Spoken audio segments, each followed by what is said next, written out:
Hey guys, what's up? It's Eric Paul. It's been another very, very long while since I put out a video, and I did sort of plan this. I didn't tell anybody, but yeah, I kind of wanted to wait till after the Eastern Conference Finals were finished. But I'll just say right now, I mean, we're playing Thunder Game 4. We're going for the sweep here. It's been a really tough series so far. Maybe the toughest series I've ever played in a video game like this. They're a good team, and we probably shouldn't be beating them, but because I'm playing as the Clippers, we're winning. I mean, it's basically just cut and dry.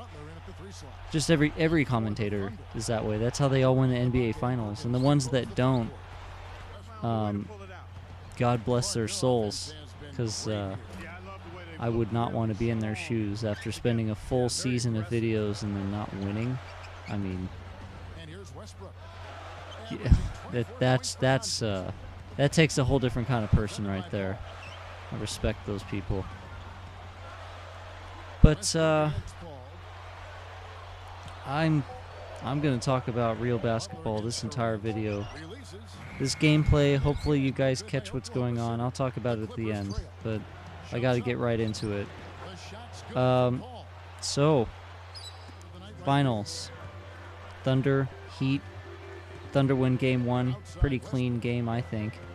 I watched it all. If anybody wants to say it was fixed in the Thunder's favor, it just wasn't. I mean, the fouls were actually in the Heat's favor. At the end of the game, the Heat had less fouls than the Thunder.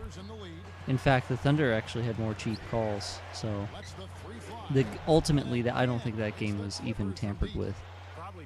But who's to say this series isn't going to Game 7 after a shady Game 6 or something like that? But,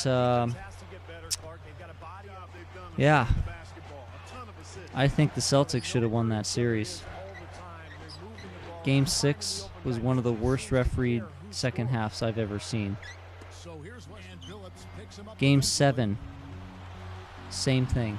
In fact, mostly the entire game was that way. Paul Pierce was getting mauled out there. He was getting fouled like crazy. Oh, by the way, I do get in a lot of foul trouble in this game, just so you know. Paul Pierce was getting just destroyed out there, and nobody was doing anything about it. The referees weren't blowing their whistles. And I made that comment before the game started. I said, well, hopefully the referees blow their whistles this time, in reference to Game 6 being horrible. I thought the Celtics were a better team than the Heat, but obviously the league and most of the people don't think so, because most of the people I talked to about it wanted the Heat to win anyway, just out of principle. Not saying it was fixed, but probably was. I mean, there's a lot. I'm finding more and more. There were more than just a few series in the past that were fixed. It was series maybe every single year, entire playoffs. I mean, look at the 2006 playoffs. I mean, really? Dwayne Wade set a record for most free throws shot in a series in that finals against the Mavericks. And I'm pretty sure they didn't even go to Game 7. So, I mean, look at that right there. Even the Mavericks people were saying it was just completely gone. Enough about fixed series, though. I really wanted to get into the draft lottery, and I hope you guys didn't forget about it. The draft lottery. Maybe the shadiest thing in the NBA ever since 1985, where it was blatantly fixed to get Patrick Ewing onto the Knicks. And I think I even mentioned in my last video that the Hornets were going to win the draft lottery because it's fixed. I mean, that's how fixed it is. And they did. I watched a video of D. Coop's son, the commentator. If anybody, most of you guys probably know who he is. He lives in New Orleans. Big Hornets fan. You know, good my player. He puts out a lot of good content. I like his videos. But he put out one where he was in a party with his friends, and it was a reaction video to the draft lottery while it was happening. And even his friends mentioned that it was probably fixed. I mean, that's just, it's so sad that it has to be that way. And it's that way every year now. It used to only happen every once in a while, but now it's every single year.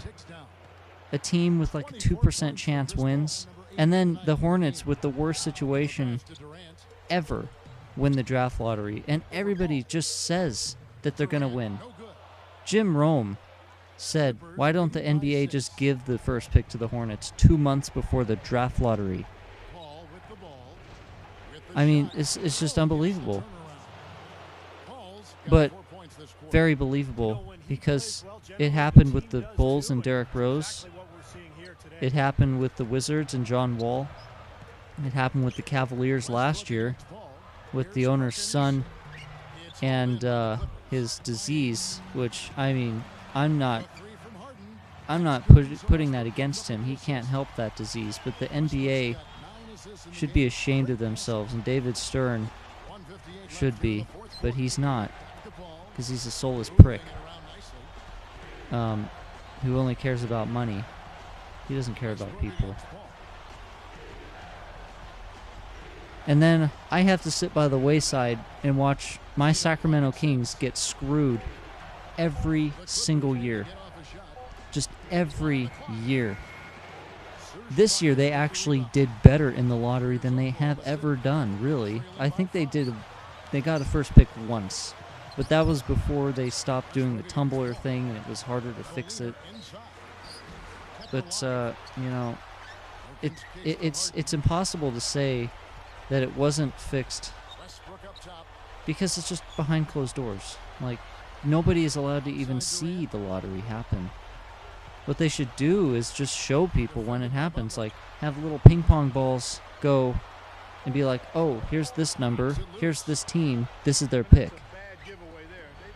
And that still could be fixed. I mean, the only way to fix it is to just get rid of it. It's stupid. It was a dumb idea when they came up with it, and it's just a way to get the teams that are popular the first pick and not the actual worst team like the Bobcats, who completely deserve that pick. That is the worst team I've ever seen. For good reason. They actually are, by the numbers, the worst team in history. Speaking of the Bobcats, after this series, I'm going to do a quick association mode with the Charlotte Bobcats. I'm going to turn that team into a champion. Guaranteed 3 seasons, full 82-game seasons. I'm going to sim most of these games, just so you know. There's no way I could play that many games, especially with 12-minute quarters. But that, I'll talk about that another day. But before this video ends, I read a poll on USA Today, and maybe most of you have seen that poll. And it said, they gave 3 answers for the draft lottery being fixed. Yes, no, maybe. And the answers were a little more intricate than that, but that's basically what they said. And 54% said yes, it was fixed. 27%, is that right? 28% said it might have been fixed. And 18% said it was not fixed. 18%. That's 82% of people say it was either fixed or it might have been fixed. Well, I gotta say, the NBA needs to fix that the right way and get rid of the draft lottery, because it's ruining this sport. Well, I'm sorry the video was pretty depressing. I didn't really get down to any points with the gameplay. But you saw, we won the Western Conference Semifinals. That means we're going on to play whatever team that's up next. We have home court advantage, so it doesn't even matter. We're going to be playing in Los Angeles. And thank God I don't have to play this team anymore. I did not like playing the Thunder. They were tough. But that's it, guys. I'm Erik Paul. Please rate, comment, and subscribe. Thanks for watching. Another sweep, making it 2 now in a row. You guys are really on a rampage at this point. Do you see this level of play continuing in the next round? I don't see why not. We're locked in. We're playing our game exactly the way we want to. And our confidence is sky high. We just got to keep that focus, not look ahead, and make sure we're ready for each game as it comes.